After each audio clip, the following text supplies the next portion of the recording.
Hello everyone, welcome back to my another mini blog. তো আজকেও আমরা যাচ্ছি রঞ্জি ম্যাচ দেখার জন্য। তো আগের দিন তোমরা তো আগের ভিডিওয় দেখেছো যে আমি আর আমার ফ্রেন্ড গিয়েছিলাম কল্যাণীতে হচ্ছে আন্ধ্রা ভার্সেস বেঙ্গলের ম্যাচ দেখার জন্য, রঞ্জি ম্যাচ। তো আজকে আমরা আবারও এসেছি। আর এখানে দেখো কে বল করছে, আকাশদীপ। আর সঙ্গে সঙ্গে দেখো একটা উইকেটও নিয়ে নিয়েছে। আর এখানে দেখো এই যে আমাদের একদম সামনেই বাউন্ডারিতে এসে দাঁড়িয়েছিল।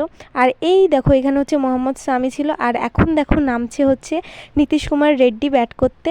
তো আজকে আমরা ব্যাটিংটা দেখতে পেয়েছিলাম। তো আমরা কিছুক্ষণ আগেই হচ্ছে বেরিয়ে পড়েছিলাম ম্যাচ শেষ হওয়ার ওই 15 মিনিট আগে। আর এখন আমরা যাচ্ছি হোটেলের সামনে, কারণ ওখানেই হচ্ছে আন্ধ্রার প্লেয়াররা থাকছে আর কি। তো ওখানেই আর কি নীতিশ কুমার রেড্ডি আসছে। তো ওখানে আমরা আগে একটু অপেক্ষা করেছিলাম, দাঁড়িয়েছিলাম আর কি। আর এই হোটেলটাই ছিল একদম হাই রোডের পাশে। আর দেখো আমরা ওই 25 মিনিট মতো হয়তো অপেক্ষা করেছিলাম। আর দেখো বাসও চলে এসছে। আর আমার এই টাইমে হাতটা পুরো কাঁপছিল। তো দেখতে পাচ্ছ ভিডিওটা কেমন কাঁপছে। আর এই দেখো নীতিশ কুমার রেড্ডি, আমি তো বিশ্বাসই করতে পারছি না, এত কাছ থেকে ভিডিও করেছি। আর হচ্ছে উনি অটোগ্রাফও দিয়েছে। আর বাড়ি আসার সময় স্টেশন থেকে খেয়েছিলাম আমরা দহি বড়া, যেটা খেতে তো দারুণ লেগেছে আমাদের। তো চলো, বাই।